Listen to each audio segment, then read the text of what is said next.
Good morning, my beautiful family and friends. It's been a while since I've been on social media, but I wanted to let you all know that I'm doing okay, and I'm just sitting back absorbing some of the things that are happening around me and in America. And I felt compelled to get on video this morning and address a couple of those things. I want to start out by first saying that my views are my views alone. They don't reflect the university I work at or the Minnesota Vikings shirt that I have on. I just happen to love my favorite football team, and as you all know, I love purple as well. So, with that being said, let's get real here. There are two pressing topics: suicide and racism, that continue to plague America. Obviously, none of this is new. Both issues happen right in the Bible from the very beginning, but they continue to rear their ugly head today, and it's just sad. Number one, with suicide, I brush shoulders with it with a friend, and it's been difficult, to say the least, to just come to grips with the fact that they're gone, to share stories with family and friends about this person's untimely departure from this earth. But two things come to mind about the situation. The first thing we hear when we think about suicide is this person is not going to heaven, or they're selfish.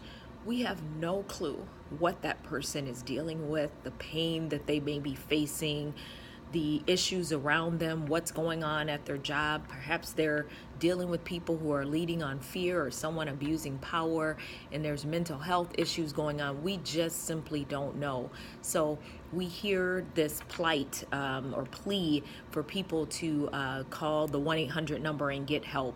It is true that help is needed, but I want to be real with you. I use that 1-800 number when someone was going through this, and the person on the other end, after hearing the situation, blatantly told me that this individual was trying to seek attention for themselves.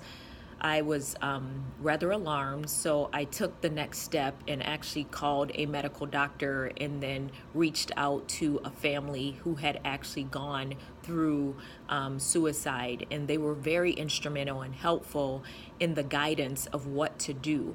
So my tidbit from that would be to take that extra step for anyone that you know is suffering from pain and even threatening the idea of suicide.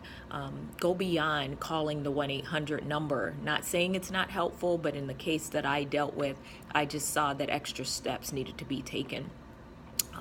Call a medical doctor, dial 911, call the police, get that extra help. Follow the admonition in Proverbs 31:8 that tells us to speak for those who can't speak for themselves. Obviously, there is something very, very wrong, and they're crying out for help, and sometimes we have to be the catalyst for change. So I also notice that on social media, sometimes we spend a lot of time using it for a platform to ask for funds for our causes or show pictures. All of that is wonderful, but sometimes just taking a break from that and giving our friends and family a call to say, hi, how are you doing? And taking the time to listen to them and letting them know that you're there for them can make all the difference. So it's important. I just wanted to bring that out because it's just painful to go through knowing that people that you love and people that we don't even know choose the route of suicide because they feel that no one's there for them. The second issue of racism, obviously, I could take a year, 10 years to talk about this, but in the few minutes I have remaining, I just want to say that racism is definitely real. Systematic racism is real. It's real in our lives. It's real in our workplaces. It's real in life. And when I'm hearing the stories of discrimination and racism that are happening, and some people will holler back and say something like, oh, it's just fake news. I just want to say to you that just like with suicide, we don't know what someone's story is. I want us to be mindful not to let someone's story be diminished. Don't diminish what they're dealing with and what they're facing. Hear them out. I have had some tremendous issues occur, some hate crime, and you'll hear about those things soon, that has just numbed my thoughts and feelings. And what I can say is I've walked through life in a black and white lens and come out in color, seeing fully what is before me and the change that needs to occur.